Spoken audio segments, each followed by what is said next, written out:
At 02:17 hours, the sea south of Formosa looked calm enough to forgive mistakes. A Japanese tanker moved westward at a steady, confident speed. Her deck lights dimmed but not dark. Her escorts already fallen back into the night. She carried crude oil pulled from the Dutch East Indies, thick, dark fuel meant for factories, destroyers, aircraft engines, and the fragile illusion that Japan still controlled the arteries of its empire. Below her keel, the ocean did not forgive. 100 feet beneath the surface, an American submarine lay angled upward, electric motors whispering, the hull creaking softly as pressure pressed in from all sides. Inside the control room, red lights washed pale faces. Sweat clung to steel. No one spoke above a murmur. Target bearing steady. The periscope broke the surface for 3 seconds. Just long enough. A silhouette. Fat hull. No zigzag. No alert escorts. The captain lowered the scope and waited. For the Japanese Admiralty, this was supposed to be a safe route. Not because it was protected, but because the enemy they feared most did not operate here. Battleships fought battleships. Carriers hunted carriers. Submarines, in their view, were tools for scouting and finishing blows, not instruments of strangulation. They were wrong. Torpedoes! Fire! Compressed air thundered through the tubes. 4 weapons slid free, racing upward and forward, invisible, inevitable. The crew counted seconds in their heads. 10, 20, 30. The first detonation struck just below the engine room. The tanker did not explode theatrically. She sagged. Her stern dipped. The screws slowed, then stopped. Oil spread across the surface in a widening black stain, shimmering faintly under moonlight. Below, the submarine rolled gently as the second torpedo hit. In less than 3 minutes, a ship that had taken months to build and weeks to load was finished. Another artery severed. Another delivery that would never arrive. No cheers followed. No celebration. The captain ordered the boat deep. Silent. Away. This was not a battle. It was not even a victory in the way navies usually understood the word. No flags were captured. No enemy fleet annihilated. Yet somewhere far beyond the horizon, an aircraft would not fly next month. A destroyer would remain tied to its pier. A factory line would pause for lack of fuel. And the men who planned Japan's war would not immediately understand why. In Tokyo, admirals studied maps covered in arrows and fleet symbols. They calculated decisive engagements, the clash that would finally break American will in one titanic confrontation. They invested steel, time, and doctrine into surface power, convinced that history favored the bold strike and the climactic battle. What they did not calculate was hunger. They did not calculate the slow arithmetic of missing tankers, of coal that never reached power stations, of rice ships that vanished between ports, of spare parts lost somewhere beneath thousands of feet of water. They believed submarines were a nuisance. They believed escorts could handle them when needed. They believed above all that wars were won by fleets destroying fleets. Meanwhile, hundreds of American submarines slipped into the Pacific one by one, their crews young, undertrained, often armed with torpedoes that barely worked. In the early years, their attacks failed as often as they succeeded. Their reports were doubted. Their commanders were frustrated. Japanese losses appeared manageable. This only reinforced the illusion. By the time that illusion shattered, it was too late to rebuild what had been lost. Because this war would not be decided by a single great naval engagement. It would be decided by empty fuel tanks, by silent harbors, by factories starved of raw materials, by an empire discovering what, far too late, that its lifelines ran through waters it no longer controlled. This is the story of how Japanese admirals discounted the American submarine fleet until it severed their empire's lifelines. Long before the first American submarine fired a torpedo in anger, Japan had already made the decision that would doom its war. It was not written in a single order or announced in a speech. It was embedded in assumptions about geography, about history, and about how naval wars were supposed to be won. Japan was an island empire with continental ambitions. Its home islands produced skill, labor, and industrial organization, but not enough of what modern war consumed fastest: oil, iron ore, bauxite, rubber, food. Every major campaign Japan envisioned required materials hauled across thousands of miles of open ocean. The Imperial Japanese Navy knew this, but knowing a weakness is not the same as planning around it. Japanese naval doctrine between the wars revolved around one concept above all others: Kantai-kessen, the decisive fleet battle. The idea was elegant, almost romantic. An enemy fleet, worn down as it advanced across the Pacific, would finally be drawn into a massive confrontation near Japan's inner defensive perimeter. There, superior training, night fighting skill, and concentrated firepower would deliver a single, crushing blow. Everything else was secondary. Submarines, in this worldview, were not commerce raiders. They were scouts, attrition tools, and finishers, meant to thin an enemy fleet before the final engagement or ambush capital ships during battle. Japanese submarines were large, long-ranged, technically impressive, and strategically misused. The Americans inherited a similar bias. Before the war, the United States Navy also viewed submarines primarily as fleet auxiliaries.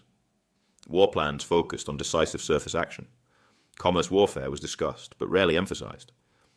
International treaties and legal frameworks still cast long shadows from the First World War, discouraging unrestricted attacks on merchant shipping. What changed everything was geography and Pearl Harbor. On December 7th, 1941, the U.S. Pacific Fleet's battleships were smashed at their moorings. Carriers were scattered. Air power lay in ruins. But beneath the surface, something crucial had survived, almost untouched: America's submarines. While the wreckage still burned in the harbor, those boats became the only offensive weapon the United States could immediately project deep into Japanese-controlled waters. There was no grand strategy yet, no refined doctrine, just orders to patrol, observe, and attack when possible. Japan watched these early patrols with a mix of annoyance and confidence. The attacks were sporadic. Sinkings were fewer than expected. Many torpedoes failed to explode. Others detonated prematurely or ran too deep. Japanese escorts often reported seeing torpedo tracks pass harmlessly beneath their hulls. To Japanese commanders, this confirmed what they already believed. American submarines were poorly handled, technically unreliable, and strategically unimportant. This misreading would prove fatal. Japan expanded rapidly in 1941 and 1942, seizing oil fields in the Dutch East Indies, rubber plantations in Malaya, and mineral resources across Southeast Asia. On maps, the empire looked self-sufficient. In reality, it had stretched its supply lines to the breaking point. Every barrel of oil still had to be shipped. Every ton of ore still had to cross submarine-infested seas. Japan possessed too few escort vessels, too little radar, and too little emphasis on anti-submarine warfare. Destroyers were prioritized for fleet actions. Smaller escorts were underbuilt. Convoy systems were introduced late and inconsistently. Most critically, Japanese leadership never treated shipping losses as strategically decisive until the damage was already irreversible. Reports filtered in: a tanker sunk here, a freighter missing there. Losses were attributed to bad luck, poor routing, or temporary American desperation. No one in Tokyo yet framed it as a coordinated campaign. Meanwhile, inside the U.S. Navy, frustration was boiling. Submarine captains returned from patrol after patrol, with stories of perfect attacks ruined by defective weapons. Crews watched torpedoes hit enemy ships and fail. Morale suffered. Careers stalled. Some commanders were quietly relieved. But beneath the anger, something else was happening. American submariners were learning. They were mapping routes, timing convoys, identifying choke points. They were discovering just how exposed Japan's logistical web truly was, and how little resistance guarded it. The war above the waves drew the headlines: Coral Sea, Midway, Guadalcanal. But below the surface, a quieter realization was forming. Japan did not need to be defeated everywhere. It only needed to be cut off. And once the weapons worked, once doctrine caught up with opportunity, the submarine would stop being an afterthought. It would become a blade. In the first year of the Pacific War, American submarines went to sea, carrying a contradiction. They were bold on paper, fragile in reality. From bases in Pearl Harbor, Australia, and later Midway, U.S. submarines fanned out across the Western Pacific with orders that were vague but urgent: patrol enemy waters, attack targets of opportunity, gather intelligence. There was no unified commerce raiding doctrine yet, no clearly articulated goal of strangling Japan's economy. Most captains simply hunted what they could find. What they found, again and again, was frustration. Submarines stalked Japanese convoys for hours, sometimes days. Crews calculated angles perfectly. Firing solutions were clean. Torpedoes struck holes at ideal points. And then, nothing. Dull thuds. Broken propellers. Enemy ships limping away. Damaged, but afloat. Some torpedoes detonated early, erupting harmlessly short of their targets. Others ran so deep they passed beneath enemy keels entirely. A few hit dead on and still failed to explode. Japanese escorts noticed. After-action reports described torpedo wakes that passed under the ship, or struck without effect. To Japanese commanders, these encounters confirmed an existing belief. American submarines were aggressive, but ineffective. They were not a war-winning threat. The reality was harsher for the men inside the boats. Crews returned exhausted, demoralized, sometimes furious. Submarine captains filed reports accusing the Mark 14 torpedo of being unreliable. Their complaints moved slowly up the chain, filtered through layers of bureaucracy and disbelief. Engineers insisted the weapon worked as designed. Failures were blamed on poor firing solutions or crew error. Careers were ruined in the gap between truth and doctrine. Yet even in failure, patterns emerged. American submariners learned where Japanese ships sailed, when they sailed, and how lightly protected many routes were. Tankers often traveled alone. Escorts were inconsistent. Air cover was thin or non-existent across vast stretches of ocean. Japan's empire, it became clear, was wide, but brittle. Still, in 1942, results were limited. Sinkings trickled in, but not at a pace that alarmed Tokyo. Losses were absorbed, production continued. Oil still flowed. From the outside, it looked like a nuisance campaign. Inside the submarine force, it felt like a war being fought with dull knives. The turning point did not arrive with a single dramatic announcement. It arrived quietly, through grudging admissions and incremental fixes. By mid-1943, pressure from the field became impossible to ignore. Too many experienced captains reported the same failures. Too many torpedoes behaved unpredictably under combat conditions. Independent tests began to confirm what submariners had said all along. The Mark 14 torpedo was deeply flawed. Depth mechanisms were miscalibrated. Magnetic exploders triggered prematurely, or not at all. Contact pistols deformed on impact instead of firing. One by one, these problems were addressed. Not all at once, not cleanly, but enough. Captains were authorized to disable magnetic exploders in many patrol areas. Contact pistols were redesigned. Depth settings were corrected. The effect was immediate and unmistakable. Ships that should have survived now broke apart. Tankers erupted into fireballs. Freighters vanished beneath the waves in minutes instead of hours. Survivors clung to wreckage as American submarines slipped away, silent and unseen. For the first time, Japanese commanders began to notice a pattern. Shipping losses rose sharply in the second half of 1943. Not catastrophically yet, but persistently. Routes that had once felt safe began to feel exposed. Convoys were rerouted. Schedules slipped. And still, Tokyo did not fully grasp what was happening. Because something else changed in 1943. Something far more dangerous than improved torpedoes. American strategy evolved. Submarine commanders were no longer simply encouraged to attack warships or targets of opportunity. They were directed toward shipping, especially tankers, ore carriers, and high-value cargo vessels. Intelligence improved. Code breaking revealed routes and schedules. Submarines were placed not randomly but deliberately, at choke points, harbor approaches, and narrow seas. This was no longer harassment. It was a system. Japan's response lagged behind the threat. Escort numbers increased slowly. Convoy doctrine improved unevenly. Anti-submarine training remained underfunded compared to surface fleet priorities. Japanese leaders still believed the decisive battle lay ahead. They did not yet realize they were losing the war behind them. By 1944, the American submarine campaign entered its most lethal phase. The boats were more experienced. Commanders were more aggressive. Intelligence was sharper. And Japan's defenses were stretched thin across an empire that had grown too large to protect. Most devastating of all was the assault on oil. Japan's war machine ran on fuel shipped from Southeast Asia, primarily the Dutch East Indies. These routes passed through confined waters, predictable lanes, and narrow straits. American submarines waited there patiently, day after day. When they struck, the results were irreversible. Tankers burned for hours. Oil slicks spread for miles. Some ships vanished so completely that no distress signals were sent. Others limped into port only to be declared total losses. By mid-1944, Japanese naval planners faced a crisis they could no longer disguise. Fuel shortages began to dictate strategy. Training was curtailed. Carrier air groups flew fewer hours. Warships remained idle, not because they were damaged, but because they could not be refueled.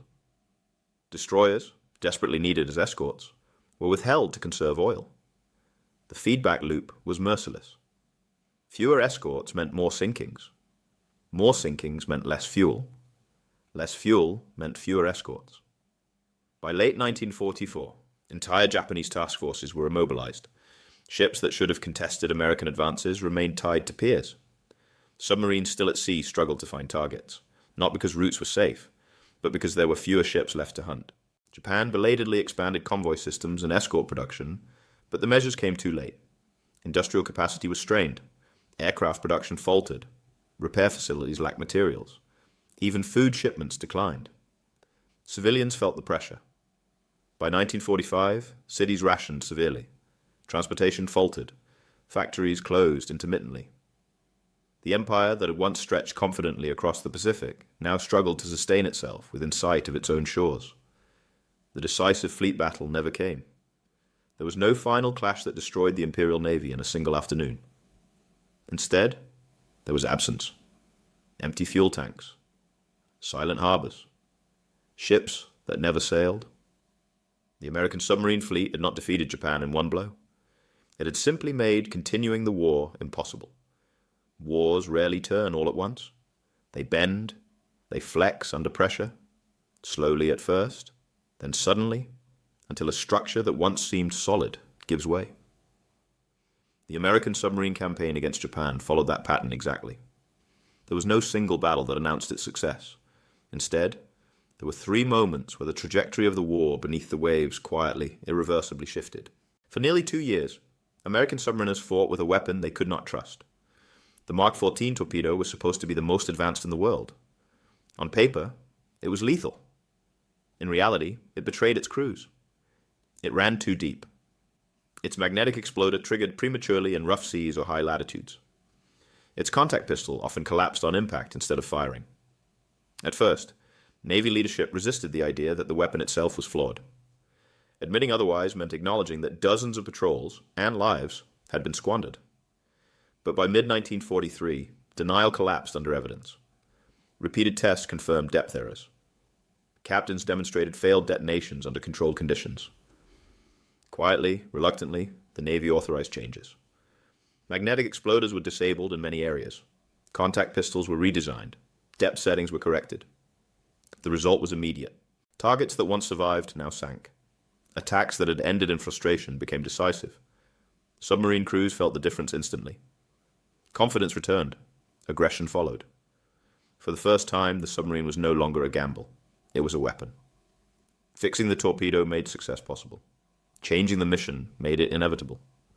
As 1943 progressed, American commanders shifted focus away from isolated warships and toward Japan's logistical lifeblood. Tankers, ore carriers, food ships, and transport vessels became priority targets. Submarines were positioned deliberately along known routes and choke points, rather than scattered broadly across the Pacific. This was not about dramatic kills. It was about arithmetic. Every tanker sunk removed fuel from the war. Every freighter lost meant raw materials that would never become aircraft, shells, or ships. Losses compounded over time in ways Japan could not easily replace. Japan's response remained fragmented. Convoys expanded slowly. Escort doctrine lagged. Anti-submarine warfare remained under-resourced compared to offensive naval power. Most critically, Japanese leadership still believed this campaign could be endured. It could not. The final bend in the war came in 1944, when fuel shortages crossed from inconvenience into paralysis. American submarines, supported by improved intelligence, began systematically destroying Japan's tanker fleet. Ships that carried oil from the Dutch East Indies were hunted relentlessly. Entire routes became killing grounds. The impact rippled outward. Carrier air groups reduced training flights. Battleships and cruisers sat idle to conserve fuel. Destroyers, desperately needed as escorts, were withheld from convoy duty to preserve oil reserves. The fleet was still there. It simply could not move. By late 1944, Japan faced a brutal reality. Even if ships survived combat, they might never sail again. The empire's military power, once measured in tonnage and gun caliber, now hinged on fuel deliveries that no longer arrived. Japan belatedly expanded convoy systems and escort production, but the measures came too late. Industrial capacity was strained. Aircraft production faltered. Repair facilities lacked materials. Even food shipments declined. This was the moment Japanese planners finally understood what had been happening beneath the waves. By then, the damage was irreversible.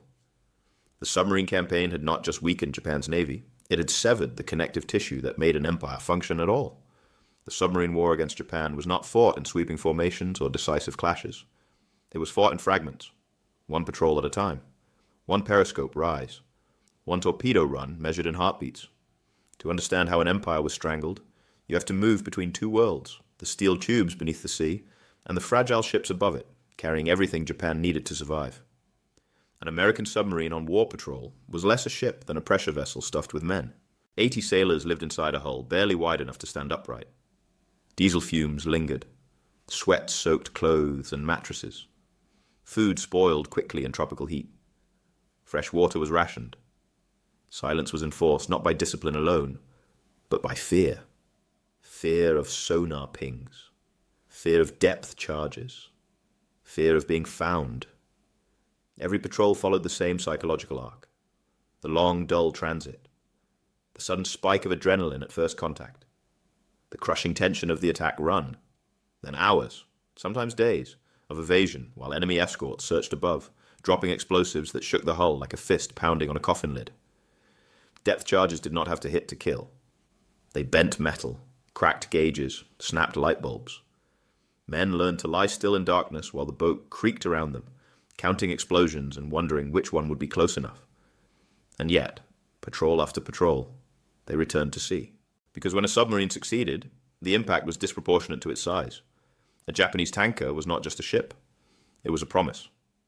Fuel pulled from Borneo or Sumatra meant life for aircraft engines, destroyer escorts, merchant railways, and power stations across the home islands.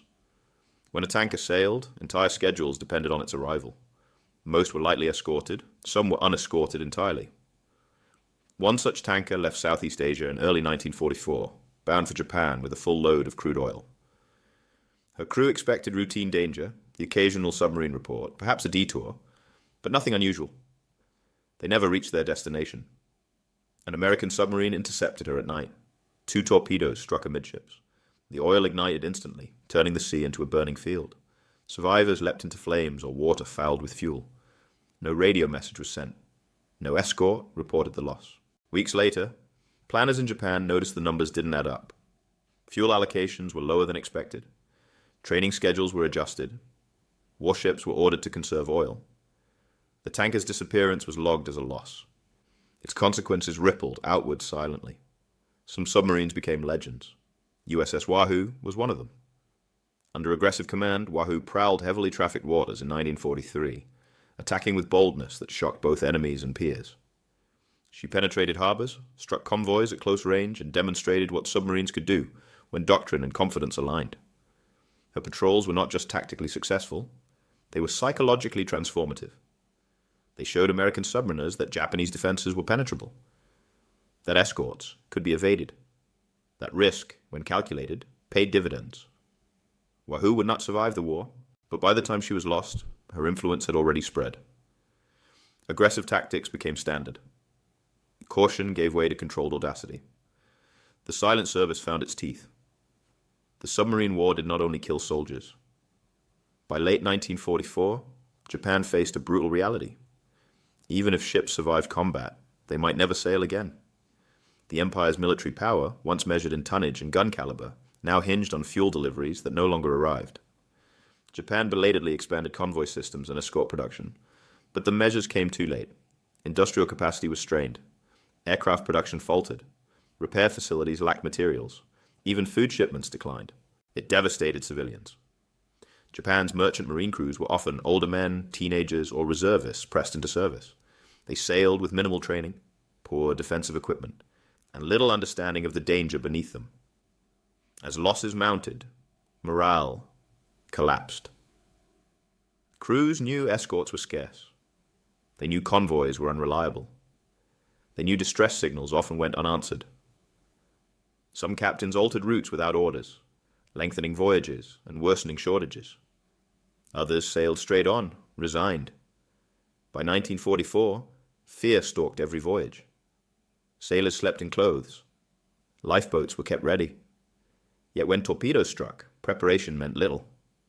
For every ship sunk, dozens, sometimes hundreds, of lives vanished with it. And the ships kept sailing. Because Japan had no choice. American submarines did not hunt randomly. They hunted geography. Straits, narrow seas, and funnel routes became killing zones. The Luzon Strait, the South China Sea, approaches to Japan itself. Submarines waited where ships had to pass. In these waters, Japanese convoys suffered repeated losses. Escorts were overwhelmed. Sonar coverage was thin. Air patrols were inconsistent. Each success reinforced the next. Submarine commanders shared intelligence. Patterns were refined. Routes, once considered safe, became predictable. Japan attempted countermeasures, rerouting traffic, increasing escorts, deploying more patrol aircraft. But the scale of the empire worked against it. Too much water. Too few defenders. The sea, once Japan's highway, became a trap. By 1944, American submarines operated with lethal efficiency. USS Tang exemplified this new phase. Her patrols were devastating. Attack after attack ended in clean kills. Crews trusted their weapons. Commanders trusted their instincts. Targets disappeared faster than Japan could replace them. Tang herself would be lost in a tragic accident, a torpedo malfunction during an attack, a reminder that even mastery carried risk. But her record stood as proof. The submarine war had matured. Unlike island battles or carrier duels, the submarine campaign left few dramatic images. There were no victory parades for tankers sunk at night, no headlines for convoys that never arrived. Instead, the effects appeared as absences. Fewer planes in the sky, idle ships in harbor, factories working half shifts, rations shrinking. Commanders in the field felt it first. Requests for fuel were denied. Training hours were cut. Reinforcements arrived late, or not at all. Entire garrisons were abandoned because shipping losses made resupply impossible. By the time Japan's leaders fully understood what was happening, the damage was baked into the system. The American submarine fleet had not just destroyed ships. It had rewritten the war's balance quietly, relentlessly, and without spectacle.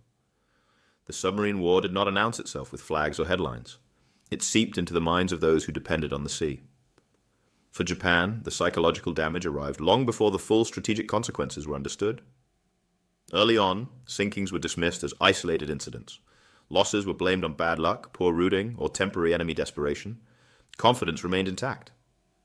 But repetition eroded certainty. Merchant crews began to speak of ghost ships beneath the waves. Survivors told stories of torpedoes appearing without warning, of escorts that vanished at the moment they were needed most. Rumors spread faster than official reports. Fear changed behavior. Captains altered courses without orders. Convoys delayed departures. Ships hugged coastlines even when it lengthened voyages. Each adjustment cost time, and time was something Japan could no longer afford. The sea stopped feeling neutral. It felt hostile. For naval planners, the pressure was more insidious. Numbers arrived that did not align with expectations. Fuel allocations fell short. Delivery schedules slipped. Training plans were revised quietly to mask shortages. Officers learned to plan operations around what was available, not what doctrine required. The sense of control, so central to pre-war naval confidence, began to fracture. And yet, denial lingered. Admitting the submarine threat was decisive meant admitting that years of doctrine had misjudged the nature of modern war. It meant conceding that small, unseen vessels had outmaneuvered battleships, carriers, and proud theories of decisive combat. For the men inside American submarines, the psychological burden was different. They lived with constant tension. Patrols stretched for weeks. Air grew stale. Silence became oppressive. Crews learned to whisper, to move slowly, to sleep through depth charge attacks because exhaustion left no alternative. Every successful attack carried a cost. They knew men were dying above them. They knew survivors would be left behind. Submariners rarely saw the aftermath of their work, only the explosion, the sinking silhouette, and then darkness.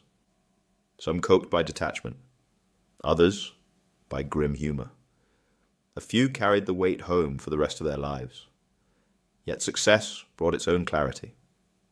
As patrols improved and sinkings increased, submarine crews felt something rare in war, the sense that their actions mattered immediately and measurably. They were not trading ground for ground. They were removing pieces from the enemy's ability to function. The silent service earned its name not only because it operated unseen, but because its impact was rarely discussed in real time. Above the waves, battles raged. Below them, the war was being decided one missing ship at a time.